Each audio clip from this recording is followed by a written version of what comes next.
Alright, so, moving on to our next video through the Ben Percy Wolverine run, Volume 6. My friend Chris sent me this, as he did all of the others. Chris, thank you once again. This is all part of the Marvel haul he's been sending me, which I think he said the rest is coming, like, soon, sometime this week. So, yeah, I can't wait. But yeah, I figured, like, what my plan was, rather than do all the Wolverine volumes at once, because he had sent me volumes 5 through 8. Basically, my plan was to my plan was to do like one book of a Marvel book and then do a Wolverine book afterwards. That didn't turn out the way it did because there were some other books I wanted to read beforehand, but it does like space out the Wolverine run throughout, so it still worked, I think.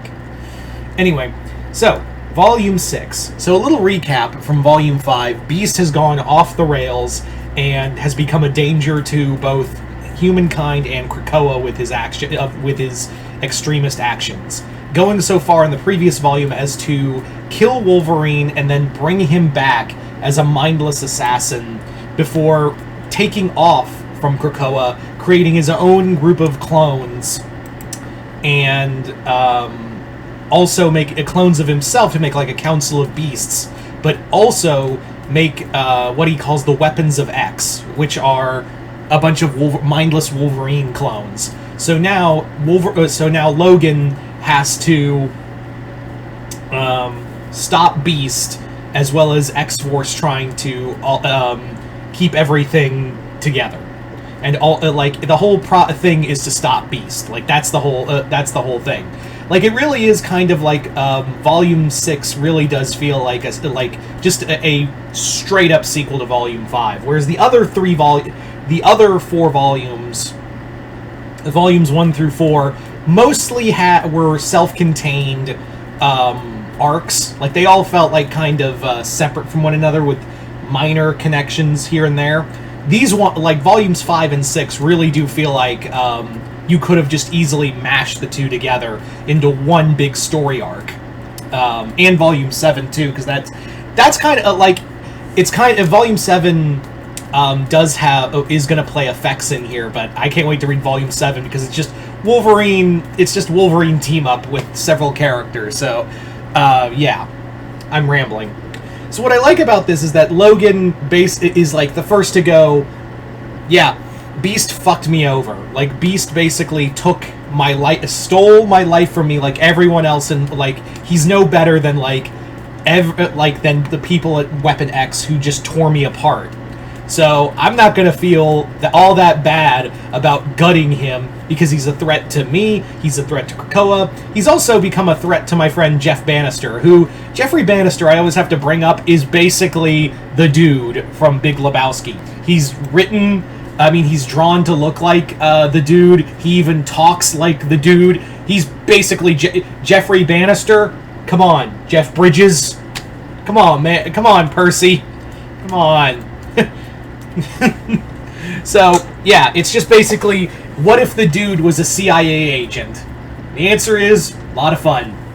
We also get the return of Maverick in here, and Maverick was a Black Ops mercenary who had been stealing medicine from Krakoa and selling it on the black market. But the moment shit goes sideways when he runs into one of the Beast's Wolverine clones, he's just like, he finds the real Logan and is like, hey man, we're gonna go team up and be cool, right? And he's like, you were stealing stuff from Krakoa. Yeah, but now we got like this to deal with, right? We got problems. And he's like, fine, fucking whatever.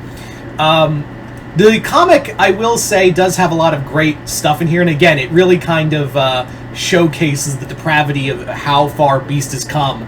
Where even like he's having like this meeting with Logan, and he's like, this ain't you, Hank, and he's like, I always had that thought of, I've always had that thought of, like, when you see a drunk person, like, knocking over things, and he's like, oh, he's not usually like this. When really, like, we should be like, yeah, maybe that's the real you the whole time with all your inhibitions gone. So maybe this was always the real me.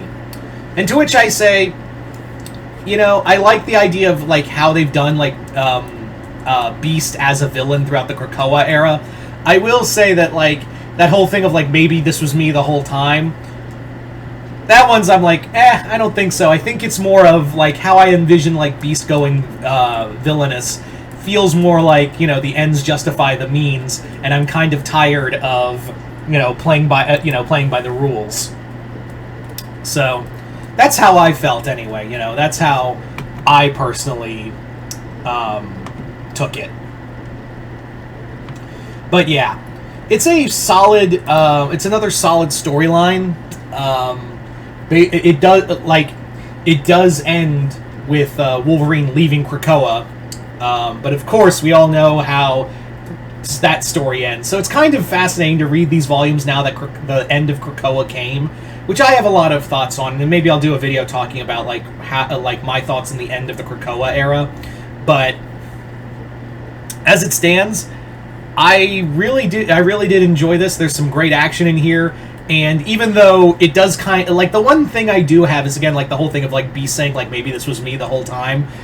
The other thing I was like, was that I really should have been reading Ben Percy's X-Force to maybe a little better explain why Beast turned the way he did, as well as how it ends with Beast getting away at the end and how that's dealt more in X-Force. Yeah, that feels like a loose plot thread that was like, damn it, I wanted to see how that went. Anyway, so you guys tell me in the comments below if you read, you know, more of the Ben Percy volume fans. Let me know in the comments below what you guys think of this comic. Comment below, let me know. Other than that, I'm Mr. Multiverse. I'll see you next time in the Multiverse.